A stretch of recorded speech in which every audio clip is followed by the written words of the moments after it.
All right. Hi, everybody. My name is Stephanie Hauser. I am the owner and CEO of My Subject Help. I'm excited to have you with us today. I have spoken to a number of our subject experts that are really excited to be on the platform. And some of the items that have arisen in these conversations include, are there any tips and tricks to what makes a good tutoring video? Like, how do I make my asynchronous tutoring videos beneficial for our knowledge seekers? So I wanted to go through some of that today. If you are joining us in making a subject expert profile, I'm so excited. If you are just here for some general tips and tricks, I appreciate that too. We can all be a little bit better by learning a little bit more.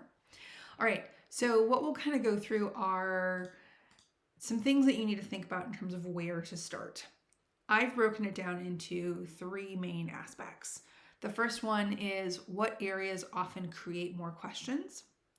The second one is what do I wish students remembered? And the third one is what helped me when I was learning? And here's the reason for this. Teaching and tutoring are essentially different spectrums of the same skill set. When you get into teaching, you have to cover a certain amount of information in a certain timeline. And so you kind of have to stick to a pace that maybe meets the middle range of your students, maybe meets the high range of your students, or maybe your pace at a pace that meets the low range of your students. But you have to keep with a specific pace to cover all of your information. When it comes to tutoring, you have a little bit more flexibility because you have to slow down the pace. They are seeking help because whatever pace they were taught did not jive with the pace in which they understand. So I sometimes like to think of it as like square peg, round hole, and we need to get the information to be round peg, round hole. Or you can think of it as buckets, right? They have a very small bucket and we try to pour too much information into the bucket. So we need to help that bucket be replaced with a bigger bucket. I wish buckets could grow organically because then it would make the metaphor make more sense visually, but the idea is we need to sort of work on replacing a smaller bucket with a bigger bucket so they can house all the information that they need more adequately. So when it comes to tutoring, this is the reason I've picked these sort of three angles, because you have to tackle it in a way that helps them fill in their gaps. And because for My Subject Help and asynchronous tutoring, we cannot be there with them directly, these are some tips for our subject experts in terms of how to make videos that resonate, that make students and their parents want to come back and watch you and follow you and pay for access to you. So let's go through these a little bit. Number one, what areas often create the most questions? These are things like, so I taught Spanish, but I also tutored English and math. And sometimes on the rare occasion, I would tutor a little bit of history and a little bit of science, just depending on what my student needed. But my areas of expertise are really Spanish with some math and some English filtered in. So when you're thinking about what areas often create the most questions, I know as a language teacher, the idea that there are different endings for different verbs as an English speaker is a little bit strange for us. We really only have two endings. We have I have, you have, he has, we have, they have, right? So really 4 out of the 5 people have the same ending. So it's a little bit interesting for us to think that every one of those boxes, I, you, he, she, it, we, and they, and sometimes there's a sixth, you familiar, you unfamiliar with they, can have different endings. So I know when I'm teaching verb tenses that always creates questions. And so for me, that means I need to be really diligent about focusing my time, and this gives me an opportunity to break my videos into segments. I can do, each segment can be done individually. So I could do a whole segment just on AR verbs, a whole segment just on ER verbs. I could even do a whole segment on just the yo form of AR verbs, the yo form of ER verbs, or the yo form of present tense versus past tense, right? Thinking about this can help me figure out how I want to focus my videos. It also can lead to parts. You can have breaking down AR verbs, part 1, the yo form, part 2, the to form, or you could have breaking down AR verbs, part 1, regular verbs, part 2, irregular verbs, and then you could break down part 2 into like, a whole bunch of subcategories. So think about that. Like, how do you break it down that way? It also allows you to tackle the same content with different learning styles. So, for example, if you're teaching maybe math, some people are really visual. Some people do better when they're auditorily listening. So you might do a video that's really heavy on diagrams and pointing to things and you physically being there. You might do another video, same exact content, you're not involved. Maybe you're just looking at a screen and pointing to facts and numbers. Or maybe that's great for history. You do one where you're talking and you're being dynamic because people remember pictures and maybe they'll remember something and the way you said something.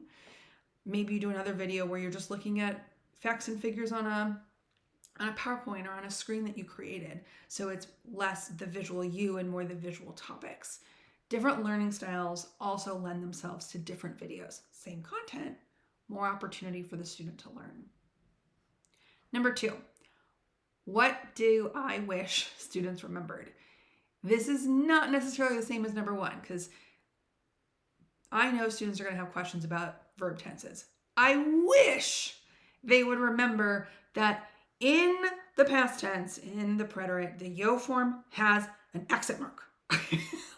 So maybe I just do a whole video on past or preterite tense. It's a form of past tense. Yo form accent marks. And in this video, I really get to explain why. Why does this verb have an accent mark? Why does the preterite tense of he, she, it have an accent over the O, but the present tense of yo doesn't have an accent over the O, right? Talk about because if I said hablo and I said hablo and I didn't have the accent mark, I'm saying the same person, right? We have to be careful how we enunciate and how we read so that we're not saying the same word over and over again. We have this in English too, right? There are 3 different ways to write the word there. When I speak it, I just say the word and I have to go based on context. But when I write it, I understand quickly because one is T-H-E-R-E, one is T-H-E-I-R, one is T-H-E-Y apostrophe R-E, right? Explaining why things happen and giving examples that they can connect to, right? Tying in, this is the second part, tying it to other topics. They understand English, so they understand the idea that we have different ways of saying and writing the word there, even though we say it the same way. Or, lead versus lead. Lead is the stuff you put in pencils. Lead is the thing that I do. Said the same way, said differently, spelled the same way, right? I need to tie it to maybe something they know, explain why, so that when I leave and they shut off my video, they can rationalize and have that same thought process. So these are things I wish students remember. This is really heavy into the why something is the way it is. Number 3, what helped me when I was learning? This could be an iteration of options 1 and 2. Maybe you've already covered it in something that you've done, but not always. Maybe this is where you get into studying tips and tricks, right? I know that when I was learning, it was really beneficial for me to physically write something out because research actually shows that writing it out helps imprint it on your brain. But I know that I did better when I physically wrote it out 3 times versus once making flashcards and flashing cards at my face. Some of my friends did great with flashcards. I personally had to physically rewrite it 3 times, right? Talk about what helped you learn, because that goes back to the different learning styles we talked about. Someone may connect with you and be like, oh, either I never thought about that, or, oh, I found that that's true for me too. I'm not alone, right? If they're looking for more help, some of that is they just want to know that they're not struggling in a vacuum.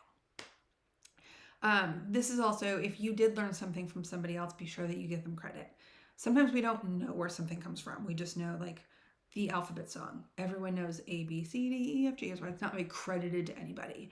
But there may be something like that in your space where you feel like it's kind of ubiquitous, but you learned it from your 5th grade teacher or Mr. Cartwright. And so tell that, right? Like, hey, I'm going to teach you guys something I learned from my 5th grade teacher, Mr. Cartwright. I don't know if he got it from a book or not. I haven't been able to figure that out, but I think it's wonderful and I want to share it with you.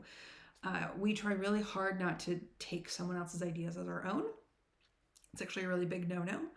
But sometimes with learning, stories kind of like become tales and they kind of get passed down, and a student will go, oh, I learned that too, or I learned that too, or oh my God, I learned that too. And nobody knows where it started, but we want to credit where we heard it. That said, if you are referencing a specific book, we need to, unless you're getting paid by that company to reference that material, you're not allowed to really reference particular books or things like that, because that is a form of advertising and you can't really get paid for advertising on somebody else's dime. So be sure that the things that you're saying are yours, or that if you feel like they're ubiquitous and you've looked up and you can't really figure out who they're attributed to, then you can kind of reference where you learned it and give them a little bit of a thank you nod. Okay. All right. So if you are continuing with us, we're going to keep going. I will also break these videos into 3 separate chunks so that if you like our tutoring videos, only want to focus for a small amount of time, you can kind of tackle this one at a time. But if you are going to watch this start to finish, here we go.